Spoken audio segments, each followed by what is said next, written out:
Hello friends, welcome back to my channel. ನೀವೇನಾದರೂ 2026ರಲ್ಲಿ KCT exam ಬರಿತಾ ಇದ್ರೆ ಈ ವಿಡಿಯೋ ನಿಮಗೆ ತುಂಬಾನೇ ಇಂಪಾರ್ಟೆಂಟ್ ಆಗಿರುತ್ತೆ.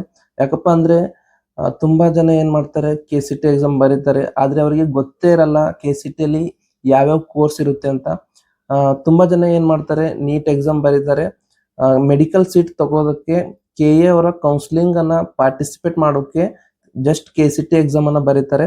ಆದರೆ ಅವರಿಗೆ ಗೊತ್ತೇ ಇರಲ್ಲ MBBS ಹೊರತು ಕೂಡ ನೀವು ನೀಟ್ ಬರೆದು MBBS ತಗೋತೀರಾ, ಆದರೆ ತುಂಬಾ ಜನಕ್ಕೆ ನೀಟಲ್ಲಿ ಚೆನ್ನಾಗಿ ಮಾರ್ಕ್ಸ್ ಬರಲ್ಲ. ಅವ್ರೇನ್ ಮಾಡ್ತಾರೆ ಅಂದ್ರೆ ಈ ವರ್ಷ ಹೋದ್ರೆ ಹೋಯ್ತು ಅಂತ ಬಿಟ್ಬಿಡ್ತಾರೆ. ಆದರೆ KCTಯಲ್ಲೂ ಕೂಡ ತುಂಬಾ ಚೆನ್ನಾಗಿರೋ ಕೋರ್ಸಸ್ ಇವೆ. ನೀವು ಒಂದ್ಸಲ ಈ ವಿಡಿಯೋ ಕೊನೆ ತನಕ ನೋಡಿ, ನಿಮಗೆ ಸಂಪೂರ್ಣವಾಗಿ ಯಾವ್ಯಾವ ಕೋರ್ಸ್ ಇದೆ ಅಂತ ಹಾಗೂ ಎಷ್ಟು ಡ್ಯೂರೇಷನ್ ಅಂತ ಸಂಪೂರ್ಣವಾಗಿ ಮಾಹಿತಿ ಕೊಡ್ತೀನಿ.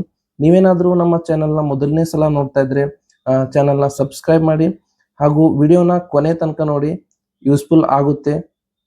ಇನ್ನು ಕೋರ್ಸ್ಗಳ ಬಗ್ಗೆ ಮಾತಾಡೋದಾದ್ರೆ, ನೀವು ನಿಮ್ಮ ಸೆಕೆಂಡ್ PU ಅಲ್ಲಿ ಥಿಯರಿ ಎಕ್ಸಾಮ್ ಚೆನ್ನಾಗಿ ಬರೆದಿದ್ರೆ, ನಿಮ್ಮ ಸಬ್ಜೆಕ್ಟ್ಗಳಲ್ಲಿ ಚೆನ್ನಾಗಿ ಮಾರ್ಕ್ಸ್ ಬಂದಿದ್ರೆ, ಸ್ಪೆಷಲ್ ಆಗಿ PCM ಅಂದರೆ ಫಿಸಿಕ್ಸ್, ಕೆಮಿಸ್ಟ್ರಿ, ಮ್ಯಾಥಮೆಟಿಕ್ಸ್ ಅಲ್ಲಿ ನಿಮಗೆ ಚೆನ್ನಾಗಿ ಅಂಕ ಬಂದಿದ್ರೆ ಹಾಗೂ KCET ಎಕ್ಸಾಮ್ ಅಲ್ಲಿ ನಿಮಗೆ ಚೆನ್ನಾಗಿ ರ್ಯಾಂಕ್ ಬಂದಿದ್ರೆ ನೀವು ಇಂಜಿನಿಯರಿಂಗ್ ತಗೋಬಹುದು.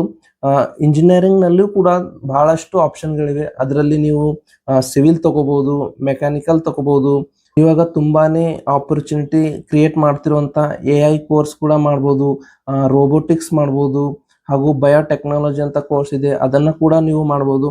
ಇನ್ನು ನೀವೇನಾದ್ರೂ ಸೆಕೆಂಡ್ PU ಅಲ್ಲಿ PCBಗೆ ಜಾಸ್ತಿ ಫೋರ್ಸ್ ಕೊಟ್ಟಿದ್ರೆ, ನಿಮ್ಮ ಸೆಕೆಂಡ್ PUC ಥಿಯರಿಯಲ್ಲಿ ಫಿಸಿಕ್ಸ್, ಕೆಮಿಸ್ಟ್ರಿ, ಬಯಾಲಜಿಯಲ್ಲಿ ನಿಮಗೆ ಚೆನ್ನಾಗಿ ಮಾರ್ಕ್ಸ್ ಬಂದಿದ್ರೆ ಹಾಗೂ ನಿಮ್ಮ KCTಯಲ್ಲಿ ಚೆನ್ನಾಗಿ ರ್ಯಾಂಕ್ ಬಂದಿದ್ರೆ, ನೀವು ಫಸ್ಟ್ ಪ್ರಿಫರೆನ್ಸ್ ಕೊಡೋದೇ ವೆಟರ್ನರಿಯಲ್ಲಿ. ಆದರೆ ವೆಟರ್ನರಿಯಲ್ಲಿ ಜಾಸ್ತಿ ಕಾಲೇಜಸ್ ಇಲ್ಲ. ಕರ್ನಾಟಕದಲ್ಲಿ ಮ್ಯಾಕ್ಸಿಮಮ್ 5 ಏನು 6 ಕಾಲೇಜ್ ಇದೆ. ಅದಕ್ಕೆ ತುಂಬಾ ಜನಕ್ಕೆ ಅದರಲ್ಲಿ ಸೀಟ್ ಸಿಗಲ್ಲ. ಹಾಗಂತ ನೀವು ವೆಟರ್ನರಿ ಮಾತ್ರ ಅಲ್ಲ, ಅದರಲ್ಲಿ ಕೂಡ ಇನ್ನೂ ಆಪ್ಷನ್ ಇವೆ. ಅದರಲ್ಲಿ ಡೈರಿ ಸೈನ್ಸ್ ಇದೆ, ಫಿಶರಿ ಇದೆ. ಇನ್ನು ಈ ಕೋರ್ಸ್ಗಳ ಡ್ಯೂರೇಷನ್ ನೋಡೋದಾದ್ರೆ, ವೆಟರ್ನರಿ ಕೋರ್ಸ್ನ ಡ್ಯೂರೇಷನ್ 5.5 ಇಯರ್ಸ್ ಆಗಿರುತ್ತೆ. ಇನ್ನು ಡೈರಿ ಸೈನ್ಸ್ ಡ್ಯೂರೇಷನ್ 4 ಇಯರ್ ಆಗಿರುತ್ತೆ.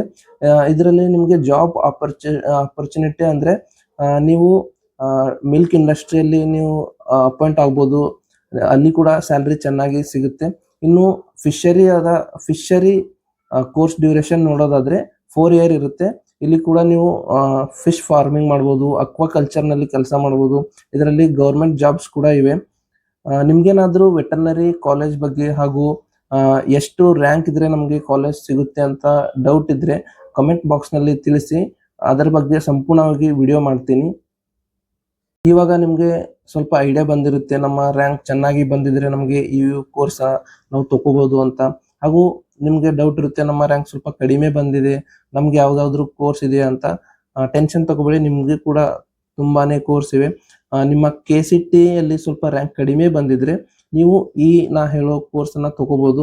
ಅದರಲ್ಲಿ ಮೊದಲನೇದಾಗಿ ನೀವು ಅಗ್ರಿಕಲ್ಚರ್ ಮಾಡ್ಬೋದು, ಇಲ್ಲ ಹಾರ್ಟಿಕಲ್ಚರ್ ಮಾಡ್ಬೋದು, ಸೆರಿಕಲ್ಚರ್ ಮಾಡ್ಬೋದು, ಹಾಗೂ ಕಮ್ಯುನಿಟಿ ಸೈನ್ಸ್ ಅಂತ ಕೋರ್ಸ್ ಇದೆ, ಅದು ಮಾಡ್ಬೋದು.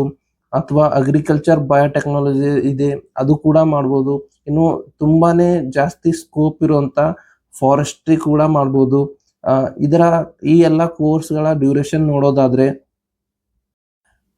ಇನ್ನು ಈ ಕೋರ್ಸ್ಗಳ ಡ್ಯೂರೇಷನ್ ನೋಡೋದಾದ್ರೆ ನೀವು ಹಾರ್ಟಿಕಲ್ಚರ್ ತಗೊಂಡ್ರೆ ಇದು 4 ಇಯರ್ಸ್ ಕೋರ್ಸ್ ಇರುತ್ತೆ. ಇದರಲ್ಲಿ ನೀವು ಗವರ್ಮೆಂಟ್ ಜಾಬ್ಸ್ ಕೂಡ ಇದೆ. ಅಥವಾ ನೀವು ಫ್ಲೋರಿಕಲ್ಚರ್ ಮಾಡ್ಬೋದು, ಇಲ್ಲ ನರ್ಸರಿಯಲ್ಲಿ ನಿಮಗೆ ಕೆಲಸ ಸಿಗುತ್ತೆ. ಇನ್ನು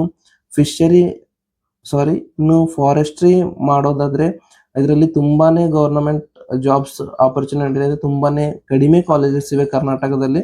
ಇವಾಗ ಇದ್ರ ಡಿಮಾಂಡ್ ತುಂಬಾನೇ ಜಾಸ್ತಿ ಆಗ್ತಾ ಇದೆ. ಇದು ಕೂಡ 4 ವರ್ಷದ ಕೋರ್ಸ್ ಇರುತ್ತೆ. ಇನ್ನು ಸೆರಿಕಲ್ಚರ್ ನೋಡೋದಾದ್ರೆ ಇದು ಕೂಡ 4 ಇಯರ್ಸ್ ಕೋರ್ಸ್ ಇರುತ್ತೆ. ಇದು ಸಿಲ್ಕ್ ಬೆಲ್ಟ್ ಏರಿಯಾಸ್ ಅಲ್ಲಿ ನಿಮಗೆ ಕೆಲಸ ಸಿಗುತ್ತೆ ಹಾಗೂ ತುಂಬಾನೇ ಚಾನ್ಸಸ್ ಇದೆ. ಅಗ್ರಿಕಲ್ಚರ್ ಕೋರ್ಸ್ ಗಳಿಗೆ ನಿಮ್ಗೆ ಏನಾದ್ರು ಡೌಟ್ ಇದ್ರೆ, ಅಥವಾ ನಾವು ಹೇಗೆ ಅಡ್ಮಿಷನ್ ತಗೋಬೇಕು ಅಂತ ನಿಮ್ಗೆ ಏನಾದ್ರು ಡೌಟ್ ಇದ್ರೆ ಕಮೆಂಟ್ ಬಾಕ್ಸ್ ನಲ್ಲಿ ತಿಳಿಸಿ. ಇದ್ರ ಬಗ್ಗೆ ಸಂಪೂರ್ಣವಾಗಿ ಒಂದು ವಿಡಿಯೋ ಮಾಡ್ತೀನಿ. ನಿಮಗೆ ಸ್ವಲ್ಪ ರ್ಯಾಂಕ್ ಕಡಿಮೆ ಬಂದಿದ್ರೆ ನೀವು D ಫಾರ್ಮಾ ಹಾಗೂ B ಫಾರ್ಮಾ ಅಂತ 2 ಕೋರ್ಸ್ ಇವೆ, ಅವು ಕೂಡ ಮಾಡ್ಬೋದು. D ಫಾರ್ಮಾ 2 ವರ್ಷದ ಕೋರ್ಸ್ ಇರುತ್ತೆ. ಇದರಲ್ಲಿ ನಿಮಗೆ ಕ್ವಿಕ್ ಆಗಿ ಜಾಬ್ ಸಿಗುತ್ತೆ. ನೀವು ಮೆಡಿಕಲ್ ಅಲ್ಲಿ ಕೆಲಸ ಮಾಡ್ಬೋದು. ಹಾಗೂ ನಿಮಗೆ ಲೈಸೆನ್ಸ್ ಸಿಗುತ್ತೆ, ನಿಮ್ಮದೇ ಆದ ನೀವು ಮೆಡಿಕಲನ್ನು ಹಾಕ್ಬೋದು. ಇದರಲ್ಲಿ ಜಾಬ್ ಆಪರ್ಚುನಿಟಿ ಬೇಗನೆ ಸಿಗುತ್ತೆ. ಹಾಗೂ ಬಿ ಫಾರ್ಮಾ ಅಂತ ನೋಡೋದಾದ್ರೆ ಇದು 4 ವರ್ಷದ ಕೋರ್ಸ್ ಇರುತ್ತೆ. ಇದು ಸ್ವಲ್ಪ ಲಾಂಗ್ ಡ್ಯೂರೇಷನ್ ಇರುತ್ತೆ.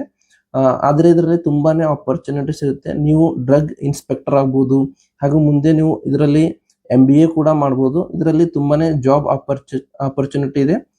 ನಿಮ್ಗೆ ಇಂಟ್ರೆಸ್ಟ್ ಇದ್ರೆ ನೀವು ಈ ಕೋರ್ಸ್ ಕೂಡ ತಗೋಬಹುದು. ಕಡಿಮೆ ರ್ಯಾಂಕ್ ಬಂದಿದ್ರೆ ನೀವು ಇನ್ನು ಅಲೈಡ್ ಹೆಲ್ತ್ ಸೈನ್ಸಸ್ ಅಂತ ಕೋರ್ಸ್ಗಳಿವೆ, ಅದರಲ್ಲಿ ಸಪ್ರೇಟ್ ಆಗಿ ನೀವು ಅಡ್ಮಿಷನ್ ತಗೋಬಹುದು. ಅದರಲ್ಲಿ BSc ನರ್ಸಿಂಗು, BPT ಹಾಗೂ BPO ಅಂತ ತುಂಬಾನೇ ಕೋರ್ಸ್ಗಳಿವೆ.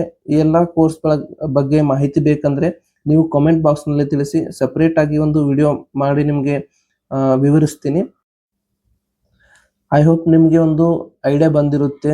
KCT ಎಕ್ಸಾಮ್ ಬರೆದ್ರೆ ನಮಗೆ ಯಾವ್ಯಾವ ಕೋರ್ಸ್ ಸಿಗುತ್ತೆ ಹಾಗೂ ಆ ಕೋರ್ಸ್ನ ಡ್ಯೂರೇಷನ್ ಎಷ್ಟಿರ್ಬೋದು ಅಂತ ನಿಮ್ಗೊಂದು ಸಂಪೂರ್ಣವಾಗಿ ಐಡಿಯಾ ಬಂದಿರುತ್ತೆ.